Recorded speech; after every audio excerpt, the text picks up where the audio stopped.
Okay, good morning everyone. Please stand for our prayer. Okay, in the name of the Father, the Son, and the Holy Spirit. Amen. Amen. Okay, once again, good morning everyone with grade 3 and 4. Okay, how are you today? Okay, very good. Okay, let's check first your attendance. Grade 3, are you all present? Okay, very good. And then grade 4, present bang tanan? Okay, very good. So, grade 4, please answer the given problem on the board. Muna ang inyong discussion gahapon. So, i-test ang inyong learnings kung nakabumoy ibuan ako sa atong topic nag-discuss gahapon. So, imabanha kay maguna kong discuss sa grade 3. So, proceed na mo. 1/2 sheet of crosswise na. Okay, once again, good morning grade 3. So, okay bang tanan? Okay. So, before we proceed sa atong discussion today, so nasa tayo quick review about multiplication. I see your flashcards. Okay? Okay. 1 times 1 is equal to 1. Next. 2. Very good. 1 times 3. 3. Very good. Okay? 1 times 4. Pero kaya buwan siguro, di ba? 1 times 5, 5.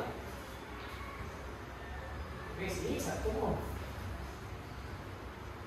7. Okay, next.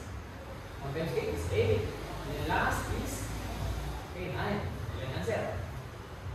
Okay, ayaw kaya bawat mo sa multiplication ng topic. Now, before we proceed sa atong topic today, is nato word problem ang ginagawa na. Para ma-predict niyo kung unsa jud ang atong topic ang magawa. About kami sa multiplication, pero na yung list. Na siya ay gamay nga di ko ang tinuga. Okay, read everyone. Okay, if there are 15 apples in one basket, how many apples are there in 4 baskets? So, kung naa ko rin 15 apples sa usa ka basket, pila kuno apples kung upat na kabasket. So, nag-guess niyo mga bata, so ang 15 i-multiply sa 4. So, ang 15, kaupaton. Diba? So, 15 plus 15 plus 15 plus 15 is equal to 60. So, diba? Ang 15 i-multiply sa 4. So, kung sa inyong idea, sa atong topic ang malawa. Sa inyong idea. So, atong topic is multiplying 2 digit or 3 digit by a 1 digit number or a multiplier. So, what is the explanation? Paminaw ha? As the word. So, nakoy example na niya yan dams. 2 digit or 3 digit number. The multiply sila sa 1 digit multiplier. Okay. First example, kami now. 23 times 4 is equal to 92. Kami now, I said, kung yun sa pagpaang 92, so una na itong i-multiply is ang 3 o 4. Okay, so 4 times 3 is equal to 12. Then ang 12, i-bring down ang 2, i-carry ang 1. Naman. Para, i-proceed na itong multiply ano, mag-plus. Kaya man pwede kung ituman kung butang 12 na ni, manumbra ka ng answer. Di ba? Butang ito, butang ito, 12 na ni. That 4 times 2 is 8. So, 812 na ang answer. Naka-23 times 4 naman ha. So, sobra ang answer. So, ang 23 ka upat to, kilala. O, 22 ang answer. 812 kung i-double rin yung butang 12 na ni, butang 12. Kung ang i-bring down ang first digit, ay i-bring down ang second digit, which is katong 2 sa 12, then i-carry 1 ang 1 digit sa 12 and sa second digit sa multiplican. Nag-gets ba? Kaya ko pusita sa next. 4 times 2 is equal to 8. Ano na 9? Is 9, 1. I-plus ang 8 sa 1. Kaya mo na i-carry sa 12. Kung na 92 ang answer. So 23 times 4 is equal to Ito. Gets? Madali na. Okay, next example is 3 digit na. So same na ako, di ba? Bring down the carry. So 124 times 3. So, una. So 3 times 4 is equal to 12 hapon. Then, carry ang 1 is 2. Tuma, tidak niya. Ano sa sunod? Tingnan mo yung sunod. Second digit. Okay, next is 3 times 2 is equal to 6. Ano 1? I-add. So 6 plus 1 is equal to 7. 7. Then 3 times 1, last digit na is 3. So kung ang answer sa 124 times 3 is equal to 372. Gets ba? Okay? So ito sa akong next na activity which is guided practice. So, balik na ni class. Guided practice. So, provide na kung answer daan ha. Pero, tamo mo kuha sa solution na mo nanti ang letter A o na mo kung letter B for answer na letter B. So, kung discuss paper ni ganito para sa inyong pag-answer sa solution. Okay, tagaan mo 3 minutes. Dali na ako na namin sulitan na example kung sa letter A. Grade 4, Ilumra, Muhammad Cancer, di mabana. Okay, kumana ba mo? Okay. Sino yung ganahan mo answer sa letter A? Okay, ikaw. C. Sa letter B. Okay, ikaw. Okay, very good. So, sakto ba ang ilang answer? Sakto ba? So 45 times 2 then so sakto ba ang answer? 45 times 2 is equal to 19. Diba? 2 times 5 is equal to 10. Ang 1, carry ang 1 sa ibabaw sa 4. Then 2 times 4 is equal to 8. Then plus 1, 90. So very good. Ang number 2, 4. Okay, very good. Kanina din po sa atong discussion kumanaw. So, karon sa ating group activity. Okay, group activity ha. Ang i-divide into 4 groups. So, kaya group 1, group 2, group 3, nakamang group 4 last. And then, kada grupo, ito ni ansiran. Hindi ba ka given problem. And then, i-present niyo sa board ang inyong answer with the explanation of the solution. So, i-present niyo sa board, inyong i-present ang inyong answer apil ang solution. I-explain niyo kung inyong sa inyo pagkuha ang answer sa 67 times 8 o 79 times 7. Nakuha ba ninyo mga bata?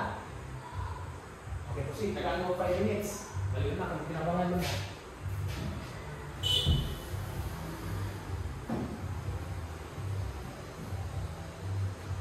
Okay, kumana? Okay, group 1, ano mo? Group 2, bukan pilit na ba?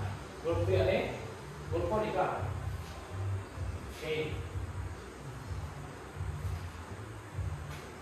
Okay, kumana naman, ako i-check ang inyong mga answer o ang inyong mga solution kung saan ba. Okay. So, number 1. 67 times 8. Okay, 8. First is 8 times 7, 56. Then bring down ang 6, i-carry ang 5. Then 8 times 6 is 48. 48 plus 5 is equal to 53. Okay, ang answer is 536. Sakto. Ang number 2, 79 times 7. Okay. 7 times 9 is equal to 63. So bring down ang 3, i-carry ang 6. The next is 7 times 7 is 49 plus 6, 55. So ang answer is 593. Okay, sakto. Sakto ang group 1. Group 2, check. O, same sa group 2. Sakto po. Group 3. Sakto po. Group 4. Sakto po. Okay. Very good din po mga bata. Dali-dali po. Dali-dali dito nakuha ang atong na ating kamalaman. Okay, next. Yan group activity. So, get 1/4 sheet of paper and answer this word problem. So, ang akong word problem is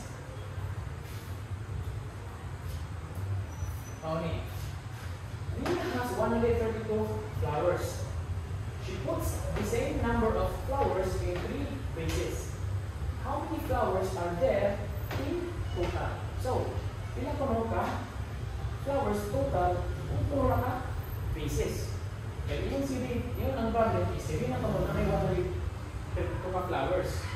She puts the same number of flowers in 3 vases. The same is put pareha ka number. So, sa group, vase, unang na vase, ikadang na vase, ikadang na vase, 132. So, ilang ka na flowers na total. 132 i-multiply sa 3. May kagano na ako 10 minutes. Okay, grade 4. Second answer sa number 1. Number 2. Number 3. Deposit.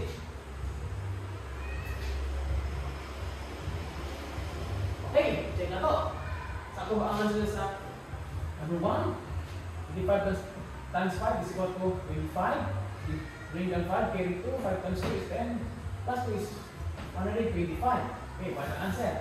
Then 47 times 6 is equal to 42. Bring down 2, carry 4.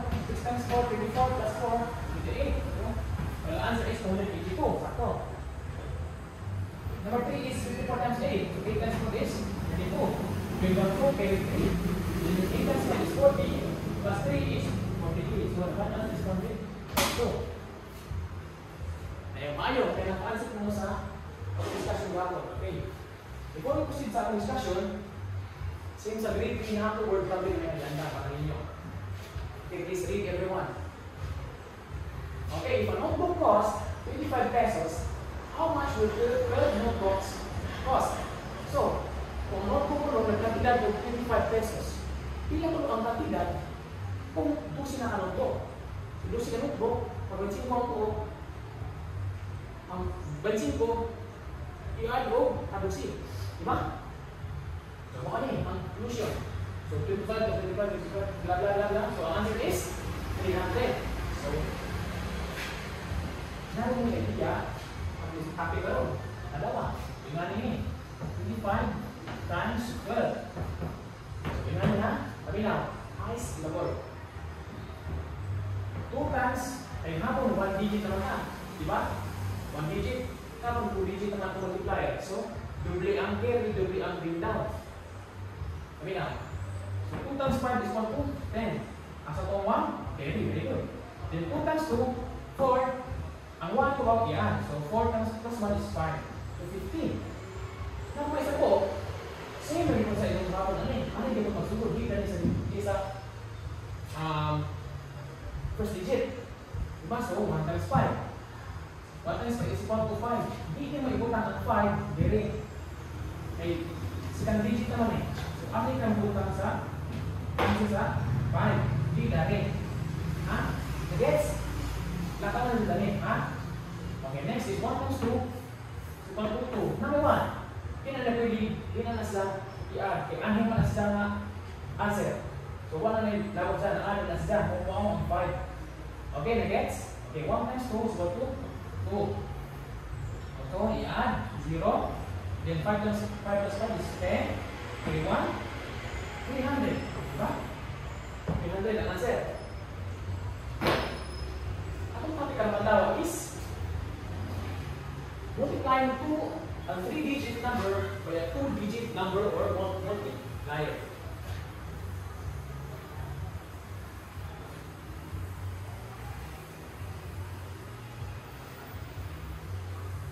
Okay. Okay. So, bigyan natin another example. Another example. Okay. 25 times this. Okay, 15. 2 digit. 2 digit. 5 plus 5. 25. 22. Diba? 4 times 5 times 4. 20. Plus 2. 22. So, bring that down 22. 1 number ano eh. Proceed ka sa next na multiplier. So 1 times 5. 5. So, like what I said, a while ago, dipin do ito kung ang ikaduha nga solusyon. Nulang ang kung isa. Ito kung sa second digit. Gets? Okay, 5. And 1 times 4 is equal to 4. Answer is 5. Then 2 plus 5, 7. Then 2 plus 4 is equal to 6. So answer is 675. Nakuha ninyo. Badali ang same lang sa grade 3. Mga 1 digit. Dali ang may mukha. Basta makakuha ako sa 1 digit multiplier. Now, natay kayo yung practice. Okay po. Tapos paper and don't zero nyo. Consider ninyo. 24 times 21. So 38 is a B is 25 times 13. Okay. Discuss paper and gamita. Round of 5 minutes. Ang hirap na class.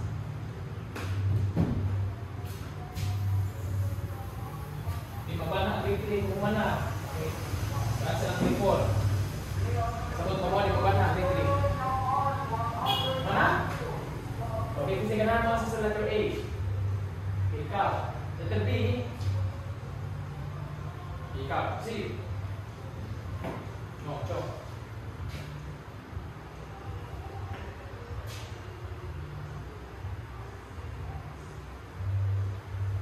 Okay, sakto ba? Ito ba ang ilang answer?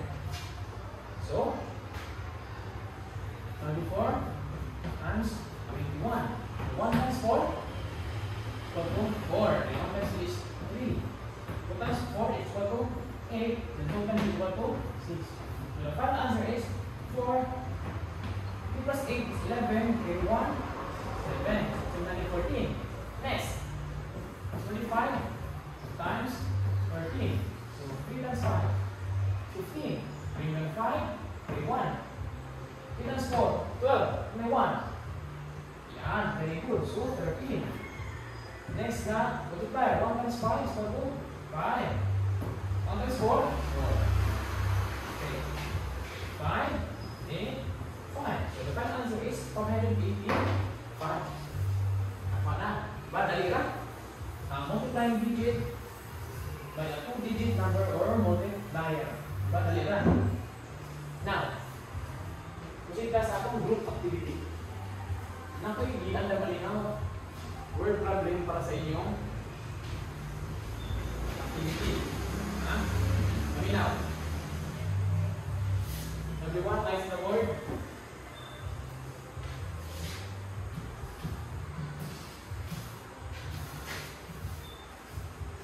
Okay? O mong i-grupo sa upat ka, grupo. So, kanin group 1, ang group 2, group 3, group 4. So, kada grupo, iyan yung answeran. Kung yung ka given problem o given number, A and B. As hindi kumana yung answer, i-represent sa blackboard. Kung yun sa rin yung answer. Then, explain nyo ang inyong solution. Sabot? Okay, proceed.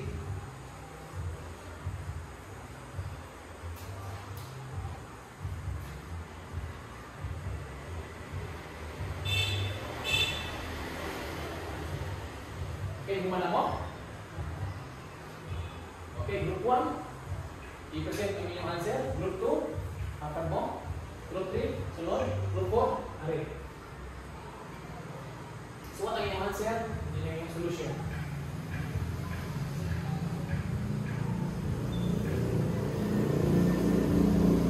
Okay, let's check. So, group 1. Saan ko ba ang inyong answer? So, it's 56 times 23. Okay.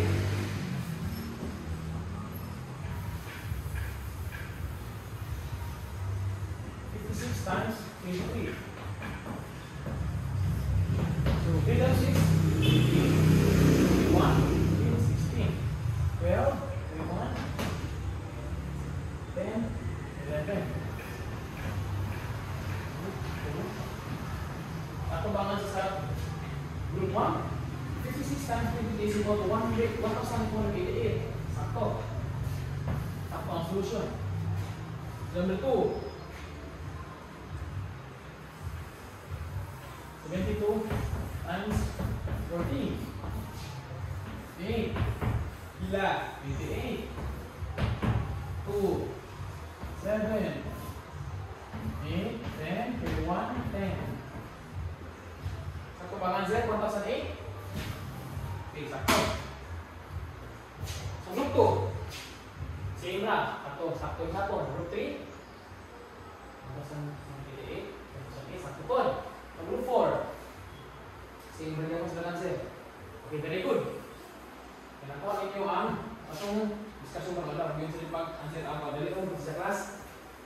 Kaya nag-answer galing mo sa 1 digit, 2 digit, dali ka, di ba? Tapos ita sa word problem. So kani, individual na niya. Hindi na mo magginabang na eh. So, hindi na ninyo sa individual. Word problem din ha? So, na problem. Ang basahon. So, a pencil costs 18 pesos. If each of the 24 students buys one, kung sa usapan mo sa 24 ka students, kung pala kung tag-usap, how much money is collected? Pila ko ang kwanta na kolekta. So, ang kantidad sa lapis is 18. 24 ka students na ang palit. So, ang 18, i-multiply sa 24. 18 times 24 or 24 times 18. Nagets? Okay, solve. Kaya mo 10 minutes. Okay, grade 3. Kumana mo answer? Okay, kasi ka na answer sa blackboard. Dami na ni, 1 digit. Okay, ikaw. See.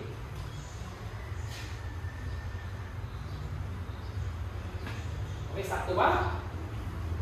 Okay. So, 132 times 3. So, 6, 9, 3. Ang answer is 396. Very good. Now, may kasabot ko mo sa ating discussion. Ang alawa, yung sa pagkuha ang answer sa 2 and 3 digit number multiplied by 1 digit number, pusid na sa pusid na tayo sa itong evaluation. Okay. So, get 1/2 sheet of crosswise para sa itong evaluation class. And, kapihan eh, kanya answer eh. 1/2 sheet of crosswise ha? Copy and answer. Ako lang solution. Okay. Grade 4, mana mo? Okay, isa ka naman mo answer sa blackboard. Okay, ikaw. Proceed.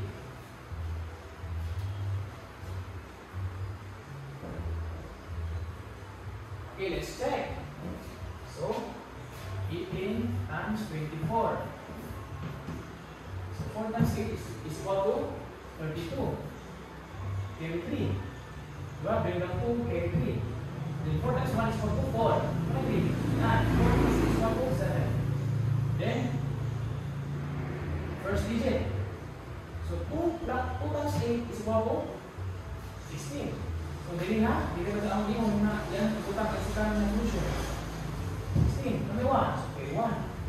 2 times 1 is equal to 2. May 1, so that's 1, 2 plus 1 is equal to 3. So, the answer is 2. 3 plus 6 is equal to 13. Okay, 1, 4. The final answer is 432. Banda ka.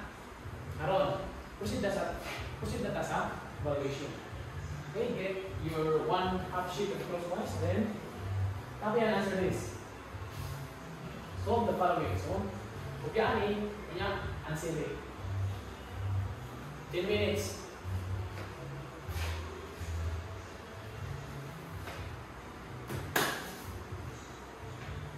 Okay, grade 3. Kumana mo answer. Okay, please pass your paper in front. Okay. Yung mananaw ninyo ihatag ang inyong score, ako lang check ani. Ha? Okay. Then, get your assignment notebook. O, answer name sa inyong balay.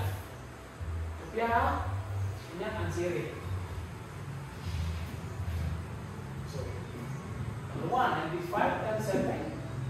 Answer, then show your solution ha. Then number 2 is 29 times 9. Show your solution hapon. Then number 3, your own multiplication word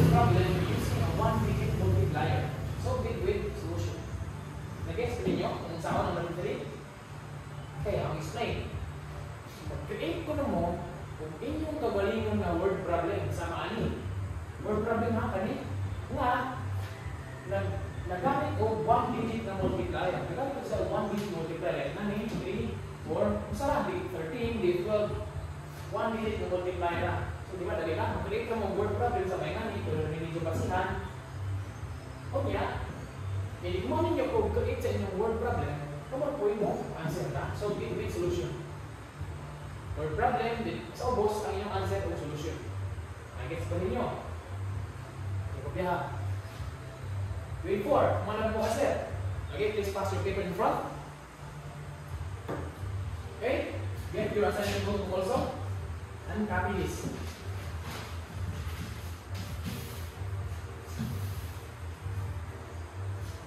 Okay, your assignment, solve at home. So, letter A, 63 times 15. Then, letter B is 24 times 18. And then, the letter C is same as our grade 3. Create your own word problem involving multiplication with a 2-digit multiplier. Kung sa grade 3, 1-digit multiplier, inyong mga 2-digit multiplier. Ayun yung mga sa inyong word problem. Sama na yun. Diba? And then, ang word problem namin answer sa inyong create na word problem. Kung sa number ito gamiton, higher number ba or lower number, basta nag-multiplier, ang multiplier na hindi namin is 2-digit. Masabot. Okay, pagkakita ha.